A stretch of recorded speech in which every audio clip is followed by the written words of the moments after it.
Brandon kishte qenë i martuar me Andrean për një vit dhe në fillim ai adhuronte atë shumë. Andrea ishte një grua e bukur dhe shtëpiake, shtëpia e së cilës gjithmonë ishte e pastër dhe e rregullt, por pastaj gjithçka ndryshoi në jetën e tyre. Andrea u pushua nga puna dhe filloi të kalonte gjithë ditën në shtëpi.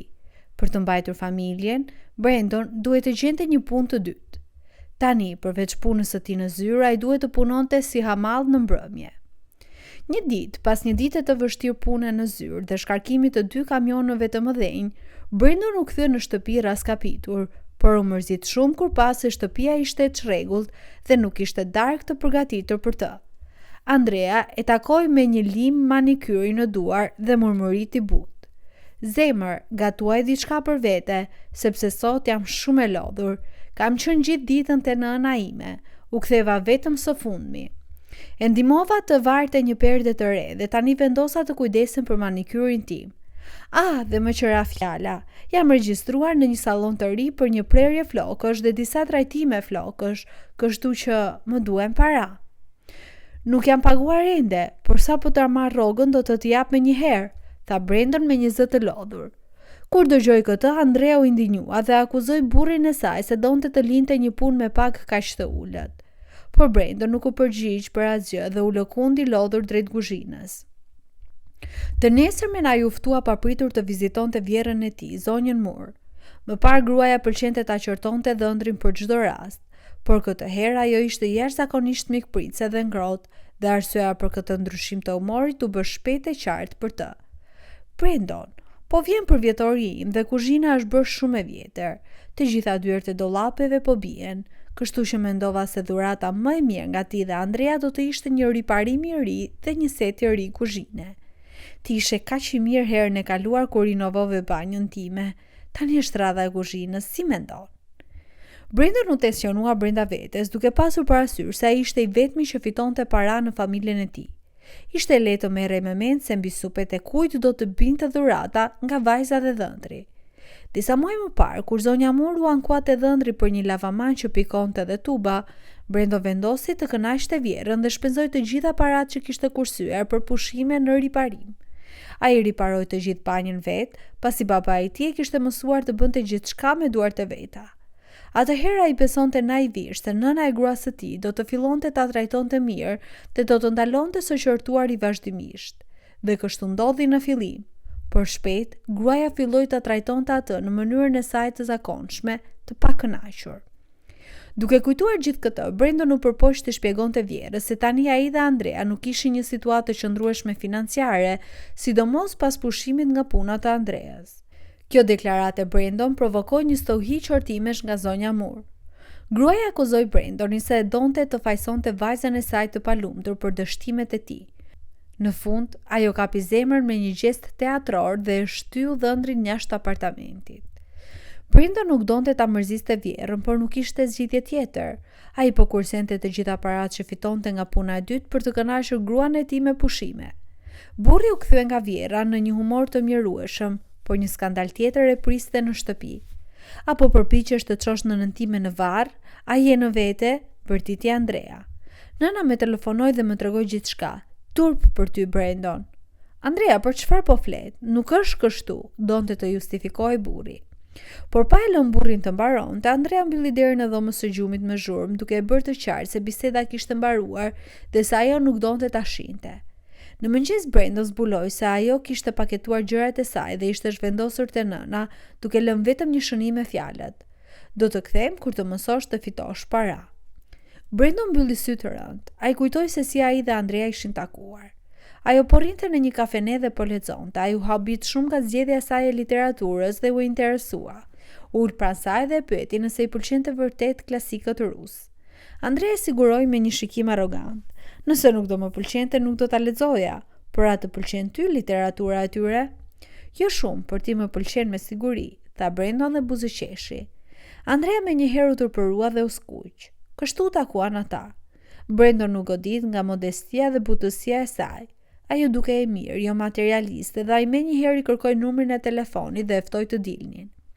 Ata diskutuan për shumë gjëra dhe pastaj ai e shoqëroi për në shtëpi. Andrea e ftoi brenda dhe u prezantoi me nënën e saj. Zonja Mur gjithashtu i duke si një person krejtësisht tjetër atëherë. Ajo e ushqeu me një darkë të shijshme dhe i ofroi çaj aromatik me ëmbëlsira. Ajo buzëqeshi me mirësi dhe kishte një qëndrim të sjellshëm, dhe në atë moment Brandon vendosi se Andrea ishte fati i tij. 2 muaj më vonë ai propozoi. Pas dasmës gjithçka shkoi mirë, derisa Andrea u pushua nga puna dhe pas kësaj filluan të gjitha problemet. Në fillim, Andrea ende kryente punët e shtëpisë, por gradualisht i kushtoi gjithnjë më pak vëmendje shtëpisë dhe gjithnjë më shumë kujdes për veten, duke ia lënë të gjitha punët atij. Brandon u shpërqendrua nga kujtimet e tij nga një telefonat. Punëdhënësi i dytë e thirrri dhe i kërkoi të vinte në ditën e tij të pushimit pasi kishte mungesë stafi. Brandon mendoi se puna shtesë do ta shpërqendronte nga mendimet e tij të trishta dhe pranoi. Ai po qëndronte pranë kamionit kur dëgjoi një burrë që qortonte ashpër dikë në telefon. Ai shikoi me kujdes nga pas makine. "Çfarë duhet të bëj tani për këtë? Thuaj se është i pushuar," bërtiti burri duke tundur disa letra në ajër. "Çfarë po shikon? Nuk e mjaft punë?" I tha me zemërim në drejtim të Brandonit dhe duke sharë hodhi dokumentat në tokë. Po Brandon u afrua qetësisht, mblodhi letrat dhe duke i shfletuar me njëherë vuri re gabimet në tokë. "Apo bërtisje për shkak të pasaktësive në kolonën e djathtë?" pyeti Brandon dhe duke u kërkuar falje, ja ktheu letrat pronarit të habitur. Ai ishte gati të largoj, po burri tashmë ndaloi. Ai kuptoi se Brandon ishte i zoti në dokumente dhe kërkoi të ndihmonte për t'i rregulluar, në vend të punojësit që i kishte zhgënjyer. Pas 10 minutash, Brandon ktheu dokumentat në rregull dhe burri nuk mundi të mos pyeste pse një djalë kaq i zgjuar po punonte si hamall. Brandon i tregoi për jetën e tij. Burri u prezantua si zoti Thompson dhe doli se ai kishte kompaninë e tij të specializuar në transportin e mallrave. Zoti Thompson pas se sa shpejt Brandon arriti të menaxhonte dokumentet dhe i ofroi të bëhej asistenti i tij.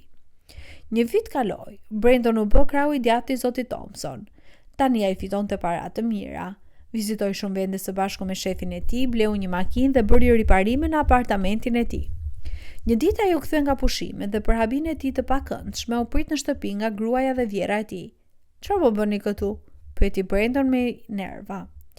"O, dhëndrimi i dashur është në shtëpi. Gjithë këtë kohë kam thënë Andres të kthehet te ti," qeshi vjera në mënyrë të panatyrshme. "Fale, ajo është thjesht një grua." Po Brandon mblodhi guximin dhe tha me vendosmëri. "Jo, mjaft.